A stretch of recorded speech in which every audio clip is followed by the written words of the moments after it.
Tonight, can benefit dependency be broken? It makes me angry. You know, I feel a portion of my salary is going to people who don't want to work, and I don't feel that's fair. The government's launching what it calls a welfare revolution. It's talking tough.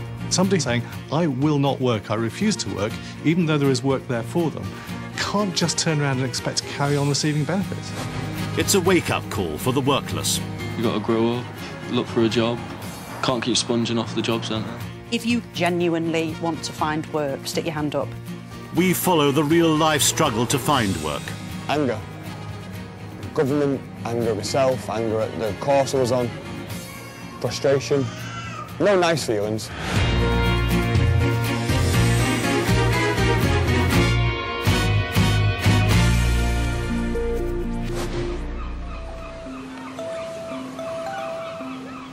A revolution is meant to start this month. A new way of getting people off benefits and into work. We've been to a place that needs it more than most, on the North Wales coast. This part of the coast is within easy reach of Lancashire and the Midlands. And the teeming thousands of those areas find the sort of relaxation they require here at Rhyl.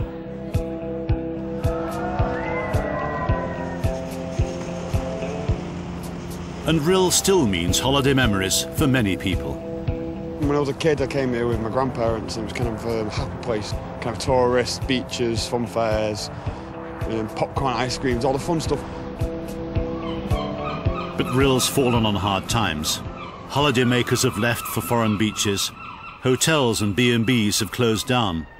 Now, right in the town centre, in the ward called West Rhyl, nearly a half of the adults of working age are on benefits, one of the highest figures in the UK. I'm going to make your day.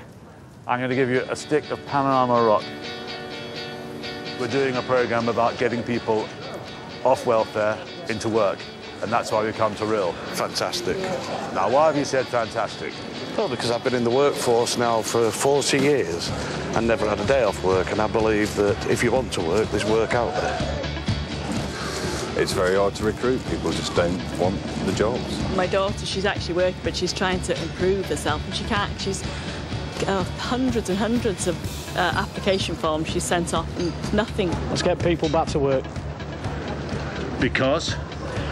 Strain on the government's resources, our resources, my taxes. There are people out there taking the mick. The coalition government says it's listening.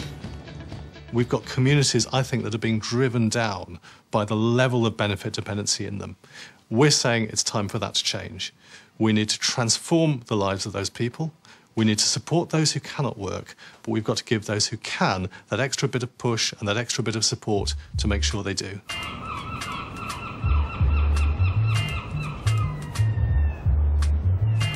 Will it work? Amongst the many on welfare in West Rhyl are Chris and Steve. They know just what some people think of them. Viewers out there who just think, oh, you know, they're just dossers, they ain't got nothing else to do. Well, that is the fact. There is nothing else to do around here. Do you think the government can solve the unemployment problem in a place like Rhyl? Not a chance. There's too much drugs about. Through boredom again. That's it. Nothing to do. Just a run-down town. Because around here, all you associate yourself with is your mates, and most of your mates around here either just take drugs or drink a lot.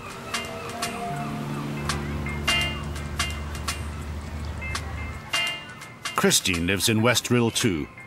She's 45, she's raised 3 children. She was on the dole, now she's living on incapacity benefit. She's got health problems and had a heroin habit in the past. How long is it since you've been in work, Christine? About 11 years.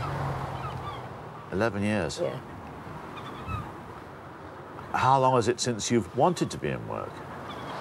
Well, moving from Manchester to down here, I thought I'd just get myself housed, get myself sorted out, and then go back to work, but it just didn't happen that way. I was out of work longer and longer and longer and longer, and then it was like say, being on the dole, you weren't being paid, bits like that, and then that ended up going on the sick, but it's ended up being too long now, and I'm bored, I need something.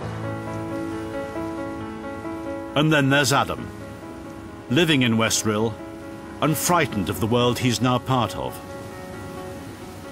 I don't want to become one of these people that just get excited about the fact it's payday tomorrow from your job seekers allowance. Someone that's thinking of the next excuse to get a crisis loan because I'm broke and I can't afford to live on £60 a week. I want to prove myself to an employer, get a promotion, work hard to get training. But Rhyl doesn't just have lots of people living on benefit. It boasts a host of local initiatives trying to fix the problem too. Meet Dawn Roberts. She lives in South Rhyl, where the number of people on job seekers allowance is below the UK average. It's as if there are two separate worlds in the same town. I will never not work.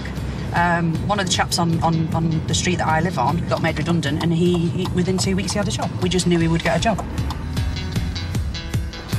It's different mindsets, different lifestyles. I mean, the people on my street are going on cruises and going on lovely holidays, and some people in the West End of Rhyl don't have hot running water. A former hairdresser, Dawn runs a training company, and she holds free workshops for the workless. Has everybody that's here today come to this workshop because they genuinely want to find work? Put your hand up. Perfect, thank you. I've got a business, so if I wake up in the morning and I want to take a member of staff on, that's a headache. You get lots of people that can't do the job, applying for the job, and I've got to sift through all that, and I'm looking for the diamond in all of that. And she's found them too.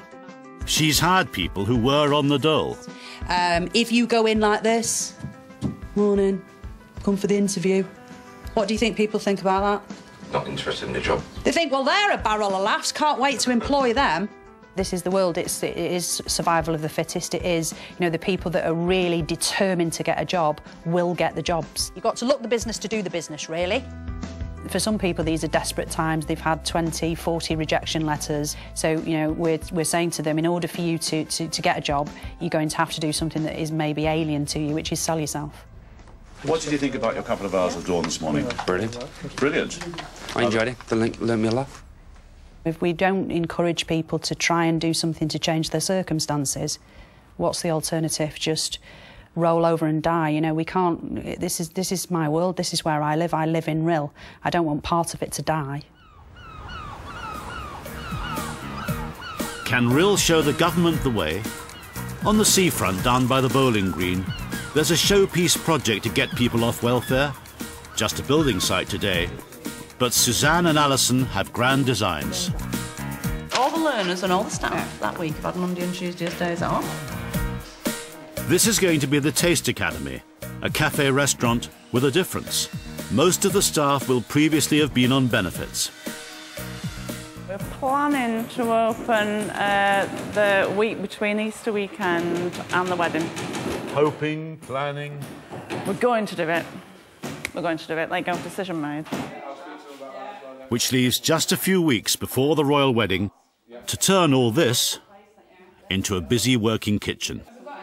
I've looked at that and I thought that it's up on the wall. I've not realised, and when I spoke to him... Because that is a waste of prep area, that is. Just the building works costing nearly £200,000 of public money. The initiative came from Ryl's city strategy, and a charity called Rathbone is running it. So you really think you can solve or help to solve the unemployment problem even in a place like Rhyl? We are doing. We already have. We've already solved that. I've already taken 22 people off the dole. But there were 3 times as many who applied.